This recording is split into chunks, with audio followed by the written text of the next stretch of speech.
Let's read this discussion now. Some members of civil society organizations led by the Azanian People's Organizations, that's Azapo, will be staging a picket outside the home of that Benoni woman who's under fire for alleged racism. 60-year-old Belinda Mago arrested over the weekend after a voice note emerged on social media where she can be heard calling for black people to be killed instead of pit bulls. Now, in the past few weeks, the breed has come under the spotlight after numerous reports of fatal attacks on mostly children. Mago has since been charged with criminal injury and is due in court next year. So to unpack this further, we're joined this morning by Steve Letsike, who is a human rights activist and joins us via our video link this morning. Steve, I'm not going to go through, good morning, the details of that hateful voice note. What's your first take of it? Look, indeed, I mean, this is so much troubling, because this, for us, is regarded hate speech, and unfortunately, it brings up a whole lot of memories, a whole lot of institutional challenges, structural challenges, because of this long history of prejudice that we have in South Africa. It actually resembles apartheid yet again. Yeah, absolutely. Kekeletso, you've just logged onto our call. Kekeletso Khena is with Azapo. She's the deputy president there. You're also one of the organizations that will be demonstrating this morning outside the home of Belinda Mago. Kekeletso, what's Azapo's response to this voice note and the kind of action we've seen since then, the arrest over the weekend? Thank you so much for having us on the show. I think Azapo's position on this is that we're firstly not shocked that, we've had people make such utterances. We know that in the privacy of people's homes, these type of utterances are made. And as Azapo, we are saying if you cannot live with us, if you think we are so inhuman, then you must actually not be in our country. And this is why we are going to be protesting. We want to help Belinda to pack her bags and leave because she doesn't see South Africa as a home, because South Africa is made up of a diverse group of people, and the actual owners of the land are black people. So if she can't live with black people, she actually must leave. Steve, obviously strong feelings given just the content of this vitriolic attack on people in South Africa by this voice note. The staging of this picket this morning, Steve, it's obviously one way of people showing their anger over this voice note, their anger over continued racism like this in the country. Is this the right way to go? Do you think that, perhaps organizations like Azapo are not happy with the way it's been handled, attacks like this, racist attacks on like this, and this is why people have decided to come out in a protest like this? Look, this behavior will, of course, spread anger, because this is not the first time. This is not new.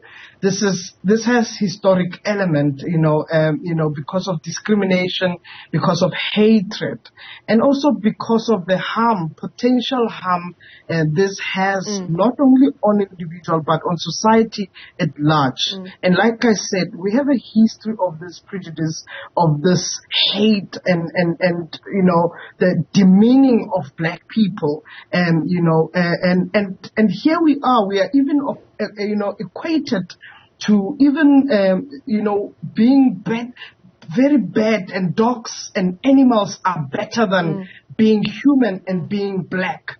And in a country that is predominantly dominated by black people, and that belongs to black people, and the land that belongs to black people. So we cannot actually just accept, that this will be naturally taken just as a criminal offense without attaching emotions, attaching the history to it. So this sparks anger, and it sparks harm, potentially, additionally. And what Kekeletso is raising is, predominantly a critical issue that it's daily reality for many people. Now, the question about whether we react in a particular manner, I don't think we can be apologetic about how people react, but we need to then think about what are some of the additional challenges that may come with a reaction of such anger and so forth. No harm. Protest is allowed and is a right in South Africa, peaceful and so forth. I think we need to then think about what are the steps around preventing, what are the steps to respond, but also what does the law say in terms of responding to some bigotry and hatred and biasness. Yeah. Kekeletso, can I get your take on this response by Azapo and other civil society organizations? Because Steve raises an important issue here. The fact that protest action like this, although valid, might spark additional harm. Have you as Azapo been happy with the way incidents like this have been handled? And, in embarking on the strike today, what's been your instruction to your members? I wish that the South African system and the South African laws were efficient in dealing with racism. The truth of the matter is that they don't discourage it.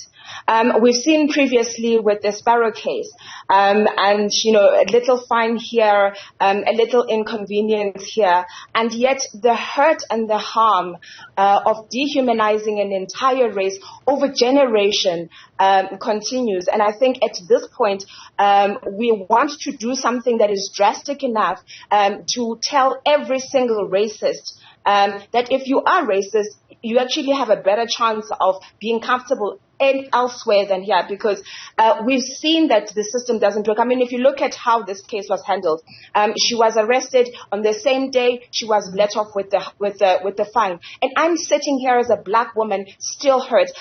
Black women are sitting in South Africa wondering if, in actual fact, there isn't a doctor somewhere who's going to now start, cutting out women's uteruses, and we are not going to start seeing men hurting black men. We're not going to start seeing all kinds of crazy stunts on black people, because this really and truly is an incitement on violence on all of us. So we can't just sit here and say, no, the system will take care of it, because clearly they have failed to do that. They failed to keep her in jail. She's a danger to society, and somehow just because she has said something, she's not seen to be dangerous, because we don't know if she has acted. We don't know how she treats her people, black people around her at work, the people who work for her. So all we want to say is, you have no place in South Africa. You will not work here. You will not go to any mall. If we find you at any mall, we will drag you and take you to the airport, because you must leave.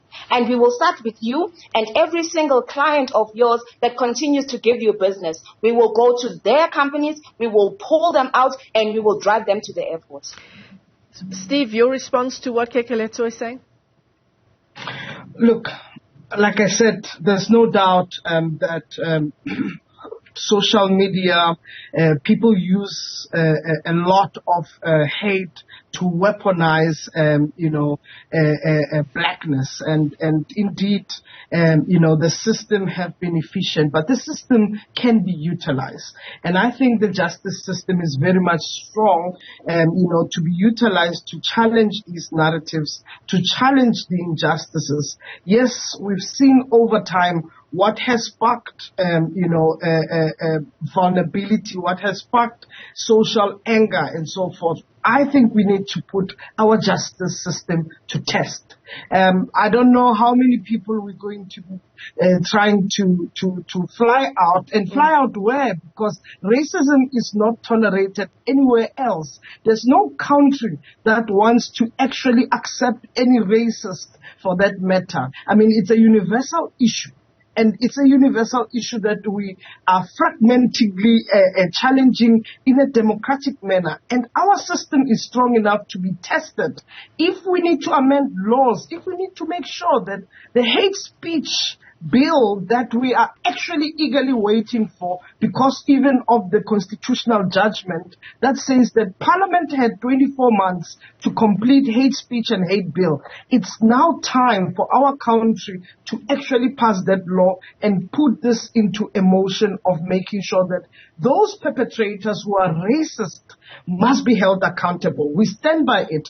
No one will be racist in our country, and we will not accept it, and make sure that justice is felt and is seen by people. And that's a fundamental point we need to move in with.